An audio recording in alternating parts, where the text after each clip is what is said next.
I'm Maddie, and today I'm tidying my bedroom, having a much needed sort out.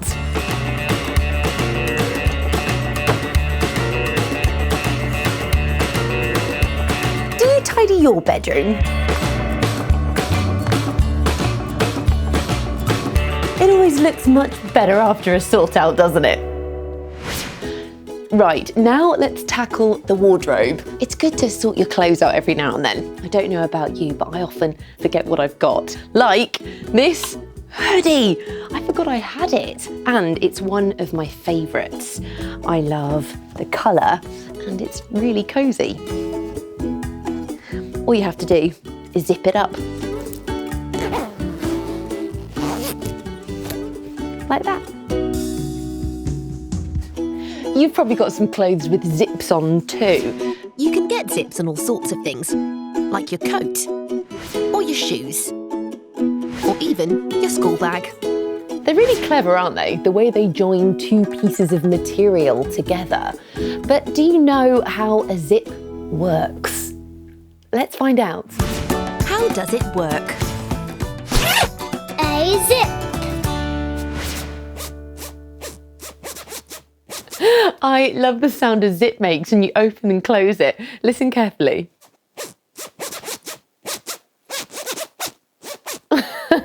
Now, if you look closely at my zip on both sides, you can see that all the way from top to bottom are these little bumps. These bumps are called teeth. Now, if I undo my zip, can you see at the bottom on this side, there are two metal bits.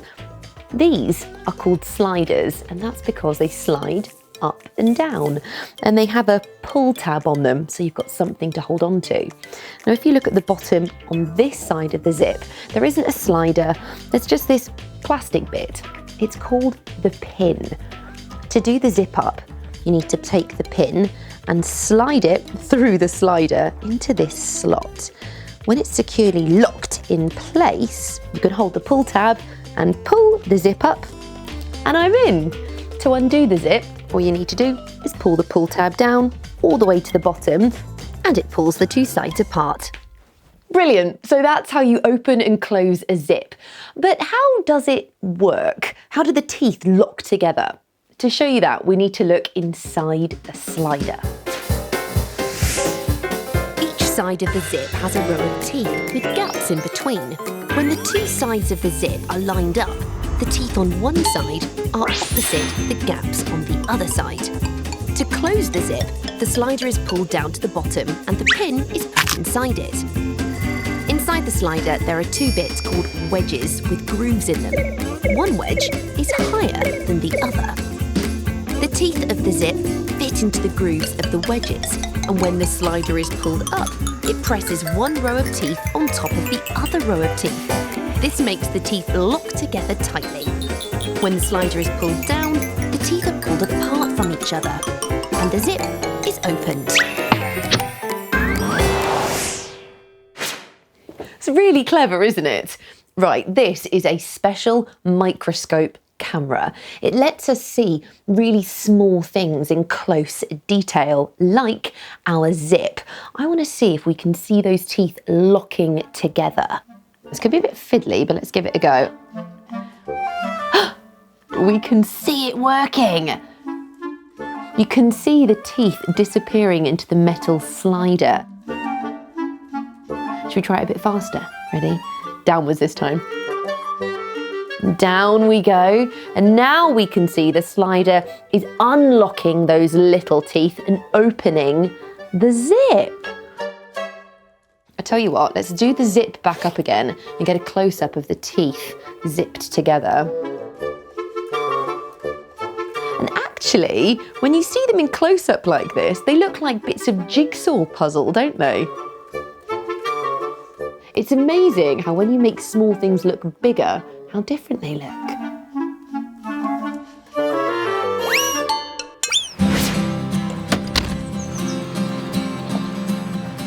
What did you like most about seeing how a zip works? Do you remember the name of the piece you pull up to close the two sides of the zip together? That's right, it's called the slider. Did you hear the sound the zip made when I opened and closed it really fast? And did you see how the teeth of the zip were pressed together by the slider?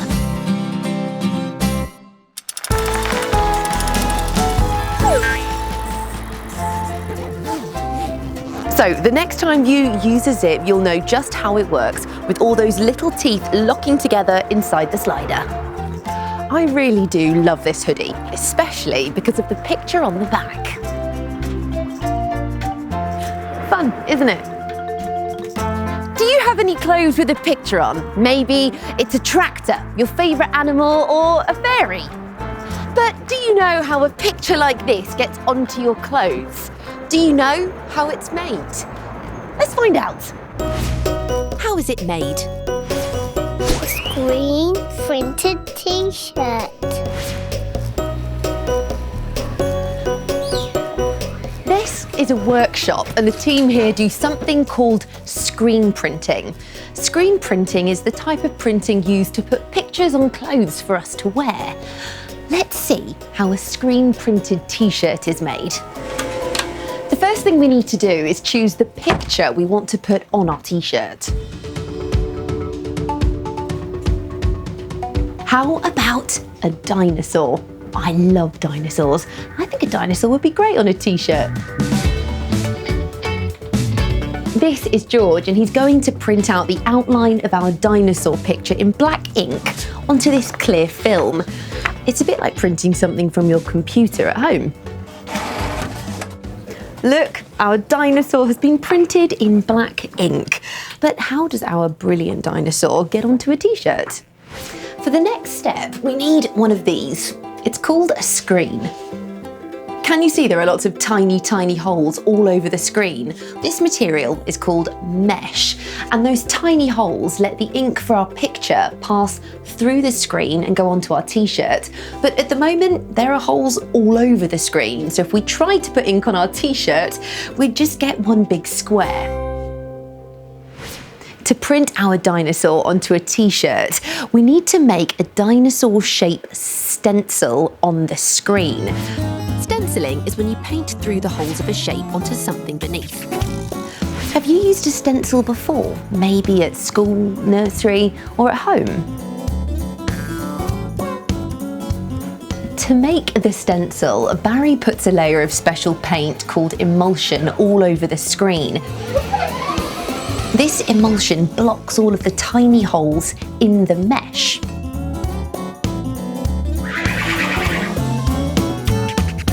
Can you see that all the tiny holes have been blocked so you can't see through anymore?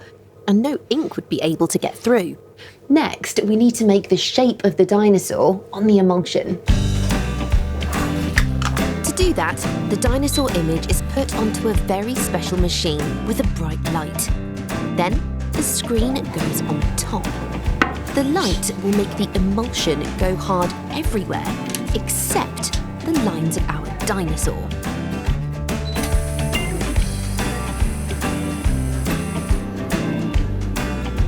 It only takes a few seconds to work, but you can't see anything yet because the screen needs to be washed first.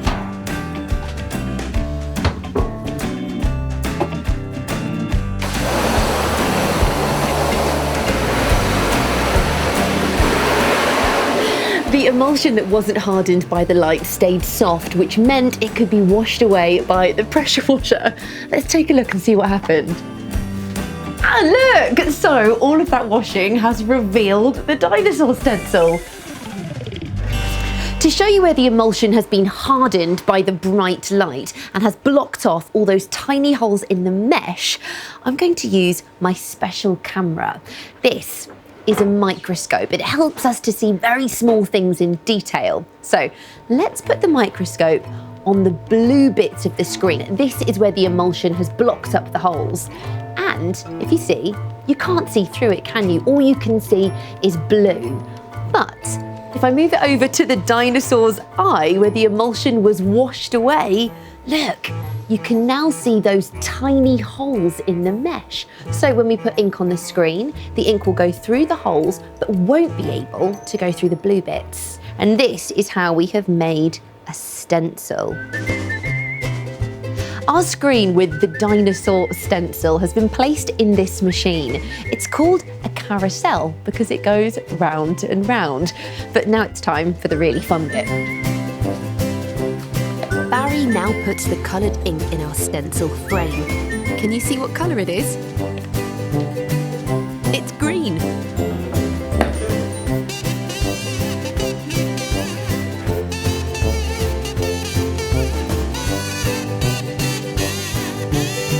Now the t-shirt is in place, Barry is going to use one of these. This tool is called a squeegee. It's a great word, isn't it? With the squeegee, he squeezes the ink from the bottom of the screen all the way to the top, and this pushes the green ink through all those little holes in our dinosaur stencil. It's a really good sound, isn't it? But what do you think is going to happen when he lifts the screen back up again? A dinosaur t-shirt. That's amazing. The great thing about it is you can use the screen again and again to make more t-shirts. Our t-shirt looks great, but it's not quite ready for me to wear yet. The ink is still wet. So what do you think happens next? Our t-shirt goes into a special drying machine until the ink is set and dry. This is called curing. Once the t-shirt has been cured, the pattern won't rub off and it won't wash off in the washing machine either. So there's only one thing left to do. Try it on. What did you like most about seeing our dinosaur being screen printed? Do you remember the name of the material which the ink goes through with lots of little holes in it? That's right, it's called mesh.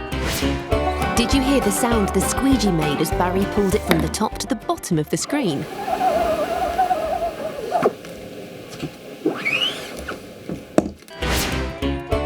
And did you see how the stencil looked on my special camera?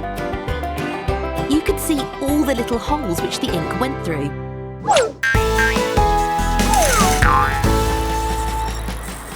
Ta-da! My brand new dinosaur t-shirt. What do you think? So now you know how pictures get put on t-shirts and you know how zips work. So you can tell all your friends and family how the little teeth pull together inside the slider. Right, it's time for me to go home. So I'll see you next time.